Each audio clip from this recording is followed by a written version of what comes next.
Hold on tight, football fans, because we've got some drama that's stirring up the NFL. The Kansas City Chiefs are gearing up to make history in the Super Bowl against the Philadelphia Eagles. But amid all the excitement, there's a growing theory making the rounds.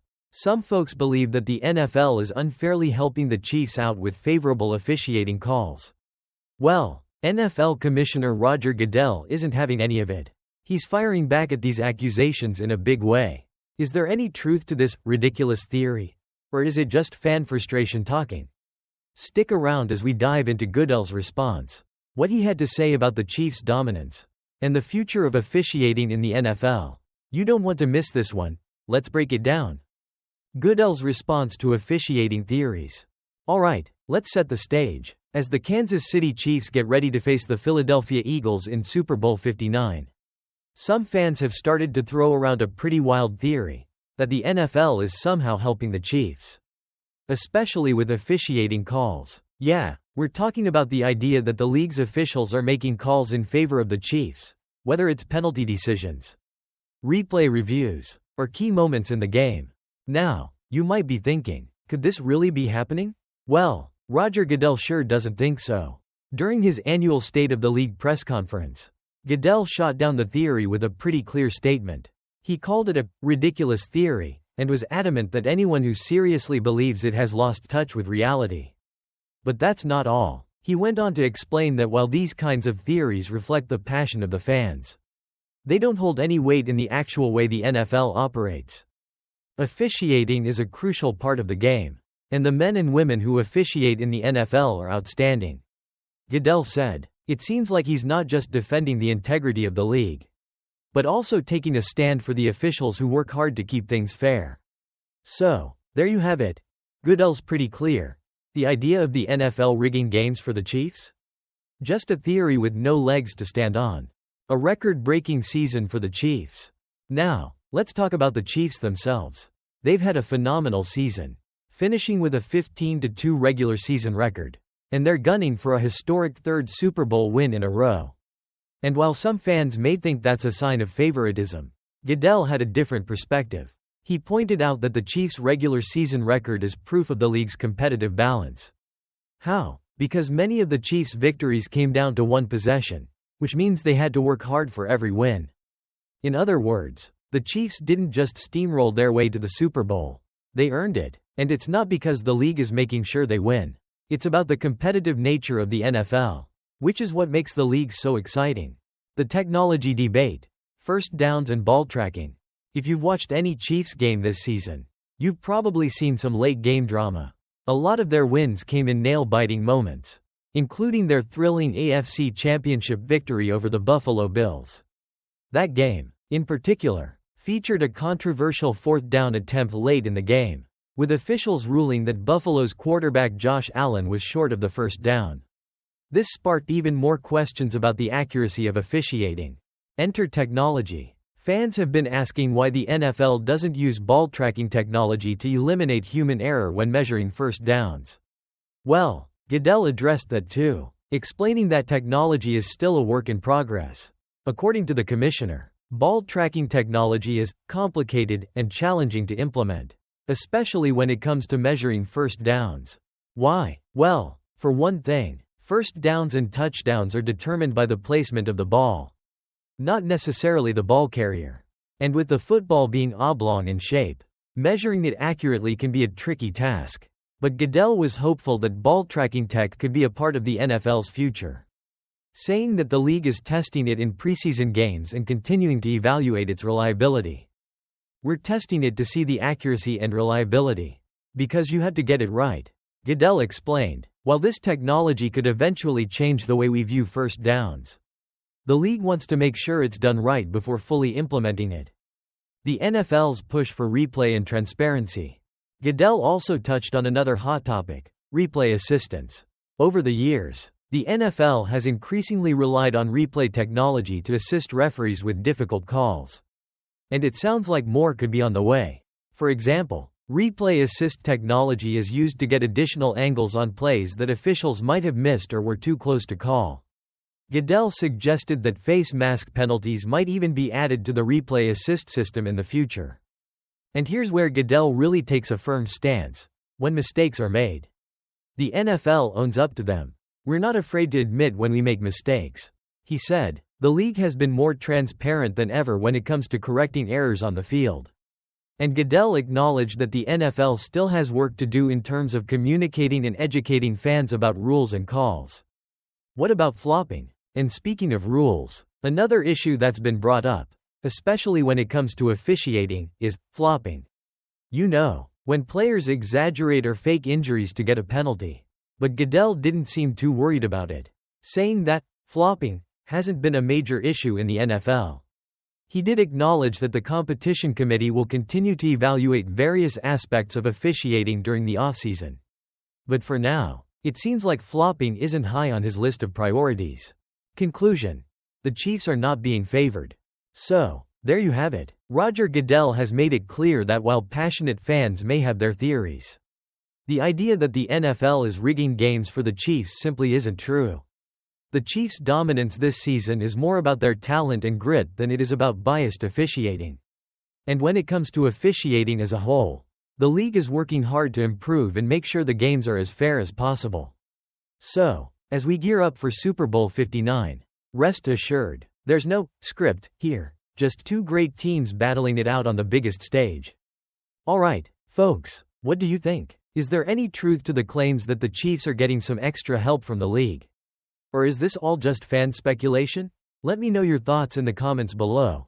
And don't forget to hit that like button and subscribe for more NFL drama, breakdowns, and the latest updates. Whether you're cheering for the Chiefs or the Eagles, one thing's for sure, the Super Bowl is going to be lit. See you next time, and enjoy the game. What's up, NFL fans? As Super Bowl 2025 gets underway, there's a big conversation happening that goes beyond the game itself. Commissioner Roger Goodell just made a bold move, and we're here to talk about it. The NFL is doubling down on its commitment to diversity, equity, and inclusion, or DEI, in a time when many major U.S. corporations are stepping away from those very initiatives. So, what does this mean for the league, for its players, and for the future of the sport? Stick around, because we're diving deep into this decision and what it could mean for the NFL in the years to come. But before we dive in, if you're into the latest NFL news and insights, make sure you smash that subscribe button and stay tuned. The NFL's commitment to diversity. What's the big deal? Alright, let's start with what's going down. On Monday, ahead of Super Bowl 2025, NFL Commissioner Roger Goodell made a major statement. Despite a shift in corporate America, where companies like Meta, Amazon, and McDonald's are pulling back from their diversity efforts, the NFL is standing strong. Goodell said that the NFL's push for diversity, equity, and inclusion would continue, no backing down. This move comes in the wake of a political and corporate landscape that's gotten increasingly skeptical of DEI programs, especially after Trump's re-election, which led to widespread pullbacks in many large companies. Now, the NFL has been a frontrunner in promoting diversity, especially in its hiring practices. The famous Rooney Rule, which requires NFL teams to interview minority candidates for top positions, has been a cornerstone of the league's DEI efforts. But after Trump's first term, where diversity initiatives in the federal government were severely challenged, many people wondered if the NFL would follow suit and scale back their efforts too. But not Goodell, he's clear.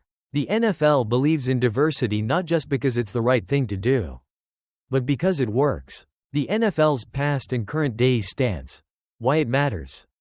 So, why is this such a big deal? Well, the NFL is one of the most visible sports leagues in the world. Its influence is massive, and what it does can send ripples through corporate America. The league has long been under the microscope when it comes to racial diversity, especially among head coaches, executives, and even team owners. Let's not forget about the heated back and forth between the league and Trump's administration over kneeling during the national anthem. That created a lot of tension, and some thought that the league might soften its DEI stance to avoid more controversy. But Commissioner Goodell made it clear on Monday that they're not changing course. In fact, he called diversity efforts fundamental to attracting the best talent for the league, both on and off the field. He said, "We're not in this because it's a trend to get into or a trend to get out of it. Our efforts are fundamental in trying to attract the best possible talent into the National Football League. The future of the Rooney Rule, expanding the pipeline of talent. Now, let's talk about the Rooney Rule for a second. This initiative has been under a lot of scrutiny.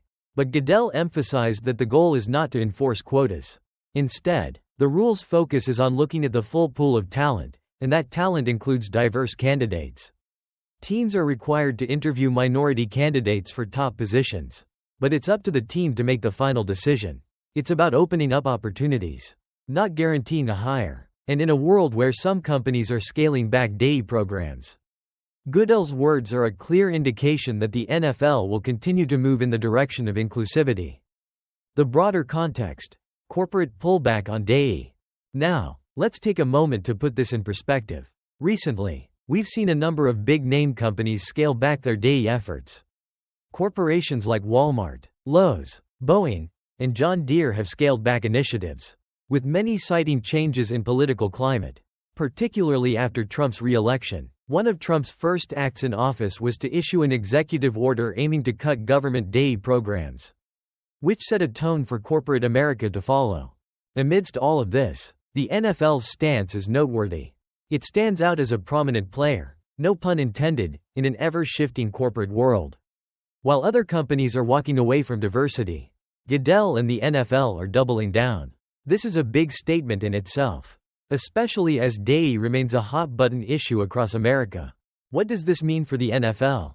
So, what's at stake here? Well, Goodell's decision reflects a broader value, the belief that diversity strengthens the NFL. It's not just about ticking a box. It's about fostering an environment where every player, coach, executive, and fan feels like they belong. And as we've seen in recent years, the diversity of the league's players has only grown. The NFL's fanbase also increasingly reflects this diverse reality, which is why Goodell believes it's so important to maintain these initiatives. It's also important to note that while the NFL's focus on diversity is admirable, the league still faces challenges. The lack of diversity among team owners, for example, has come under fire in recent years. But Goodell made it clear that the focus is on creating a more inclusive environment across the board. From the playing field to the boardroom, the NFL's response to corporate sponsors and partnerships. Here's an interesting twist in the story. When asked about whether the NFL would take a stand against sponsors or partners who've cut back on their own day efforts, Goodell was pretty clear. He said, "We don't make policies for our sponsors or any of the corporations or networks or partners that we deal with." In other words, while the league is firm on its day policies, it doesn't dictate what other companies do. However, it's clear that the NFL is committed to continuing its day initiatives because they believe it's the right thing to do, not just a trend to jump on or off. Conclusion. So there you have it, folks. The NFL has made its stance crystal clear. Day initiatives are here to stay. And they're not backing down, even when the rest of corporate America is pulling back. It's a bold decision, and one that could shape the future of the league for years to come. What do you think? Is the NFL making the right move in staying committed to diversity? Or should they rethink their approach? Drop your thoughts in the comments below. And don't forget to like and subscribe for more updates on all things NFL. We'll keep you in the loop on everything happening in the world of football, from Super Bowl predictions to league-wide changes. Thanks for tuning in, folks. We'll catch you next time with more of the latest NFL news and commentary. Stay fired up, stay informed, and remember, football is more than just a game. It's a reflection of the world we live in. See you soon.